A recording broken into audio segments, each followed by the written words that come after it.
गुरुजी के good morning messages और ringtone के लिए हमारा व्हाट्सएप चैनल सब्सक्राइब करें।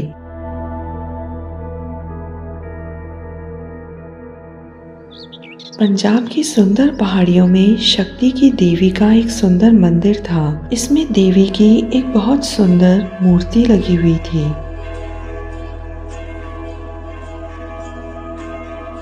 हर साल हजारों लोग इस मंदिर में आते थे और उनकी पूजा करते। देवी को प्रसन्न करने के लिए हर साल पूजा अर्चना और एक मेले का आयोजन किया जाता था। मेले के दौरान पूरे भारत से लोग इस मंदिर में पूजा करने आते। यहाँ तक कि पहाड़ियों से कुछ राजा भी मेले में शामिल होते थे। राजा आमतौर पर देवी को चढ़ाने के लिए धन और प्रसाद लाते थे। यह चढ़ावा चल्लाक पुजारियों द्वारा एकत्रित किया जाता था, जो इसे अपने व्यक्तिगत आनंद के लिए खर्च करते थे, न कि आम भलाई के लिए। श्री गुरु हरगोबिंद साहिब जी महाराज और उनके सिख गुरु के मार्ग का प्रचार करने के लिए ऐसे ही एक मेले में गए। मेला पूरे शबाब पर था।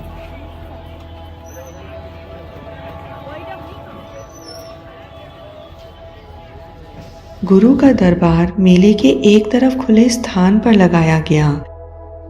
रागियों ने भगवान की स्तुति में पवित्र ग्रंथ से शब्द गाए।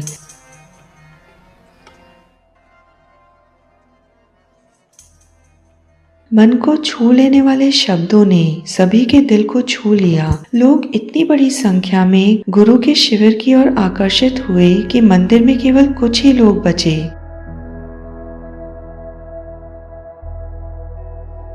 यहाँ तक कि राजा भी गुरुजी की गुरबाणी सुनने के लिए गुरुजी के शिविर में आ गए। मंदिर में केवल कुछ लोगों को देखकर भारू नाम का एक व्यक्ति अंदर आया और मूर्ति की ओर बढ़ा। उसने मूर्ति की नाक पर किसी कठोर चीज से प्रहार किया और उसे तोड़ दिया।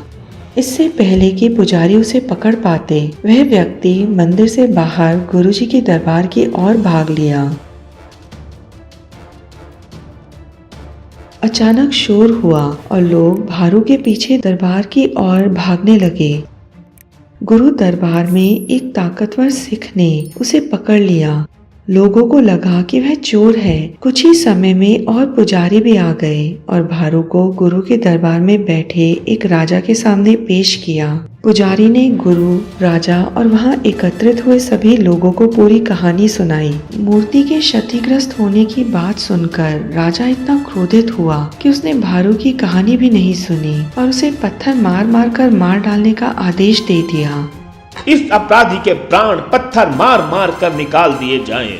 लोगों ने अपराधी को पकड़ लिया और उसे खींचकर ले जाने की कोशिश की, लेकिन गुरुजी ने उन्हें रोककर कहा, बेहतर होगा कि हमें कहानी के दोनों पक्षों को सुनना चाहिए और फिर देखना चाहिए क्या यह आदमी वास्तव में इस सजा का हकदार है या नहीं। इसके बाद गुरुजी ने दोनों व्यक्तियों से सच बताने को कहा। यह आदमी बड़ा पापी है। इसने देवी की नाक तोड़ी है और वह वास्तव में पत्थर से मार मार कर मार डालने का पात्र है। यह गलत है। मैंने कोई अपराध नहीं किया। मूर्ति तोड़ना बहुत बड़ा अपराध है, मूर्ख। मैं नहीं जानता कि तुम कौन हो। मैंने तुम्हारे साथ कोई गलत काम नहीं किया है। अगर मैंने मूर्ति तोड़ी है तो यह मेरे और मूर्ति के बीच का मामला है। मूर्ति को जो पसंद है उसे कहने दो। मूर्ति बोल नहीं सकती, मूर्ख। मूर्ति पत्थर की है। यदि यह जीवित होती तो तुम्हें यहीं दंड देती। यदि वह बोल नहीं सकती या अपना बचाव नहीं कर सकती तो आपसे कैसे बोल सकती है और लोगों को कैसे बचा सकती है या उन्हें वह कैसे दे सकती है जो वो उससे मांगते हैं। मेरा पाप तो छोटा सा है। इस पर पुजारी कुछ नहीं बोल सके। भाई भारू की बातों को सुनकर वहां खड़े लोगों को हंसी आ गई और वे वास्तव में उनकी कही बात के पीछे के विचार को समझ गए। हालांकि श्री गुरु हरगोविंद साहिब जी को यह सब पसंद नहीं आया। उन्होंने कहा, सुनो मेरे भाइयों, वास्तव में मूर्ति पूजा करना अच्छा नहीं है। मनुष्य को उस परमेश्वर की आराधना करनी चाहिए जिसने हम सब जैसी जीवित मूर्तियाँ बनाई हैं। लेकिन मूर्ति तोड़ना अच्छा नहीं। हमें दूसरे लोगों के धर्म और पूजा पद्धति के प्रति आदर का भाव रखना चाहिए। नफरत से किसी मूर्ति को तोड़ना दिल तोड़ने के समान है और दिल भगवान का घर है। इसलिए मूर्ति तोड़कर भारू ने गलती की है। उसने जो किया है उसके लिए उसे माफी मांगनी चाहिए और मूर्ति की मरम्मत करानी चाहिए। भाई बारू गुरुजी की बात से सहमत हुए और उन्होंने क्षमा मांगी। लोग उसे इस शर्त पर माफ करने को राजी हुए कि वह फिर कभी कोई मूर्ति नहीं तोड़ेगा। भाई बारू ने अपनी बात रखी। मुझसे बहुत बड़ी भूल हुई है। मैं अपने कार्य के लिए सबसे क्षमा मांगता हूँ। मुझे क्षमा कर दीजिए। और टूटी हुई मूर्ति की मरम्मत भी की। इसके तुरंत बाद वह श्री गुरु हरगोविंद साहिब जी महाराज के सिख बन गए। श्री गुरु ग्रंथ साहिब अंक 700 में कहते हैं, हे भाई, कोई विरला मनुष्य जानता है कि यहाँ जगत में असली मित्र कौन है।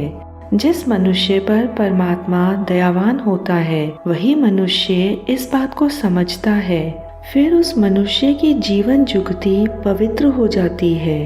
हे भाई, माता, पिता, स्त्री, पुत्र, रिश्तेदार, प्यारे मित्र और भाई, ये सारे पहले जन्मों के संयोग के कारण यहाँ आ मिले हैं। आखिरी वक्त पर इनमें से कोई भी साथी नहीं बनता। हे भाई, मोतियों की माला, सोना, लाल, हीरे, मन को खुश करने वाली माया, इनमें लगने से सारी उम्र हाय हाय करते हुए गुजर जाती है, मन नहीं भरता।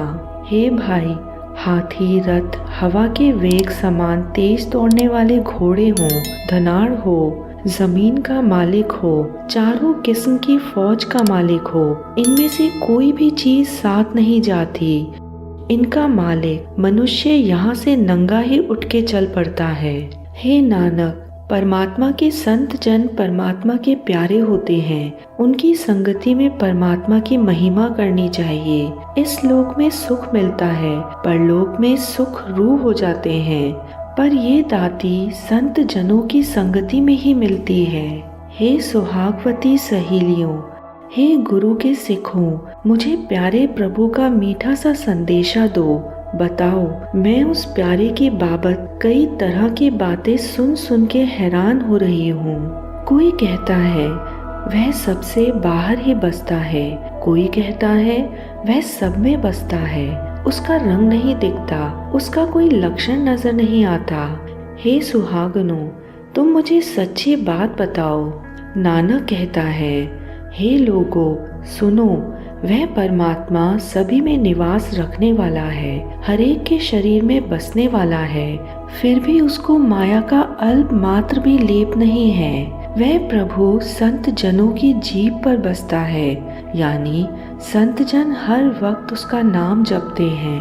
हे भाई, मैं प्रभु की बातों को सुन सुन के अपने मन में सदा धीरज हासिल करता रहता हूँ। हे भाई, प्रभु को हर वक्त अपने नजदीक देख देख के मैं अपनी जिंद प्राण, अपना तन मन सब कुछ उसकी भेंट करता हूँ। हे भाई, वह प्रभु बड़ा दाता है, बेअंत है। उसके गुणों का लेखा नहीं हो सकता।